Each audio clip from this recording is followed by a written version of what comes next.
Saudara-saudariku yang terkasih, selamat pagi. Mari kita awali permenungan kita pagi ini, Minggu tanggal 19 April 2020, Minggu Kerahiman Ilahi, dengan tanda kemenangan Kristus, dalam nama Bapa dan Putra dan Roh Kudus. Amin. Tema renungan kita pagi ini adalah percayalah. Yohanes pasal 20 ayat 19 sampai dengan 31. Kali ini mungkin Yesus sudah letih, sebab sudah dengan macam-macam cara dia selalu meyakinkan para muridnya agar percaya bahwa dia sungguh bangkit. Bukan berita bohong, bukan pula sekedar isapan jempol alias cerita palsu agar orang percaya. Thomas, salah satu muridnya yang belum melihat Yesus yang bangkit, dengan tegas mengatakan setelah mendengar cerita Petrus dan kawan-kawan bahwa mereka telah melihat Tuhan, Yohanes pasal 20 ayat 25a, "Sebelum aku melihat bekas paku pada tangannya dan mencucukkan tanganku ke dalam lambungnya, sekali-kali aku tidak akan percaya." Yohanes pasal 20 ayat 25b. Pertanyaannya, selama Yesus menampakkan diri kepada para rasulnya, di manakah Thomas berada? Saudara, ketakutan para rasul begitu hebatnya sehingga mereka tercerai-berai. Mungkin saja untuk menghilangkan jejak, agar tidak diketahui bahwa mereka adalah anggota komunitas yang didirikan Yesus. Salah satunya yang menceraikan dalam tanda petik dirinya dari komunitas itu adalah Thomas. Sehingga beberapa kali Yesus menampakkan diri kepada para muridnya, dia tidak ikut menyaksikannya. Namun, apakah Thomas bersalah? Secara manusiawi, sesungguhnya Thomas berpikir logis. Sebab iman membutuhkan pengalaman real tentang apa yang diyakininya. Dan Thomas tidak pernah mengalami penampakan Tuhan setelah dia bangkit. Maka wajar dia tidak percaya. Hebatnya, Thomas masih tahu siapa anggota komunitasnya dan di mana mereka sering berkumpul. Maka 8 hari kemudian, saat Thomas hadir dalam komunitas itu, Yesus datang lagi dan memberi salam kepada mereka.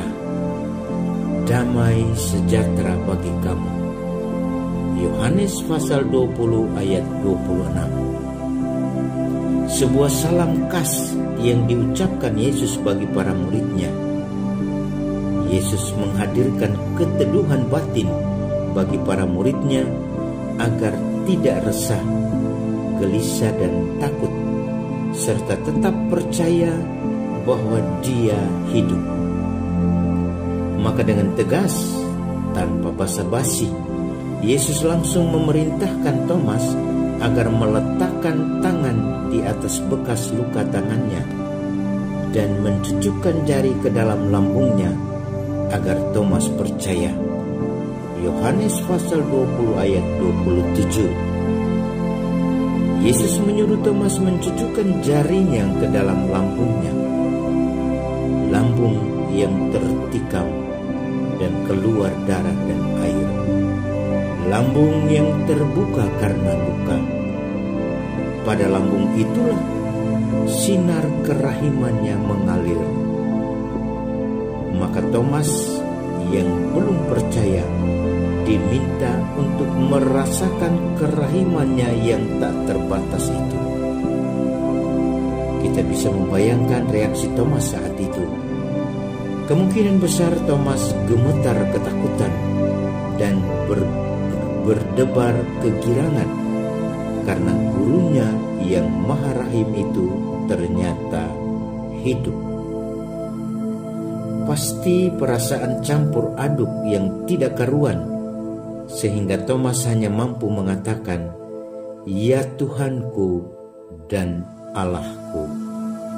Yohanes pasal 20 ayat 28. Sebuah pengakuan iman yang lahir karena ada pengalaman nyata. Karena itu Yesus menjawabnya, "Berbahagialah mereka yang tidak melihat, namun percaya." Yohanes pasal 20 ayat 29. Thomas yang selalu kita gelari sebagai yang tidak percaya, sesungguhnya mewakili kita semua. Saat pengalaman pahit menerpa kita mulai mengatakan bahwa pemberian diri kita untuk pelayanan tidaklah kurang. Mengapa kita sering mengalami derita? Mari kita refleksikan kerahimannya yang selalu menyertai kita.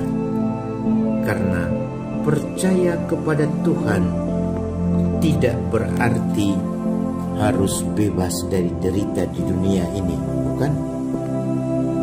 Kita bercermin pada nasihat Yesus untuk Thomas.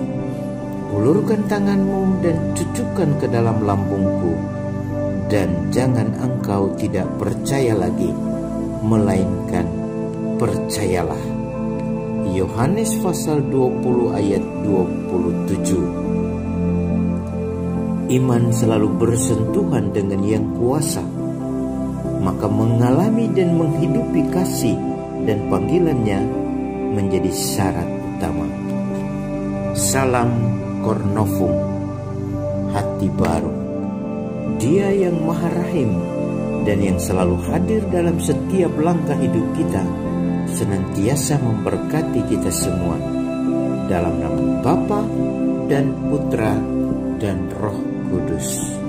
Amin.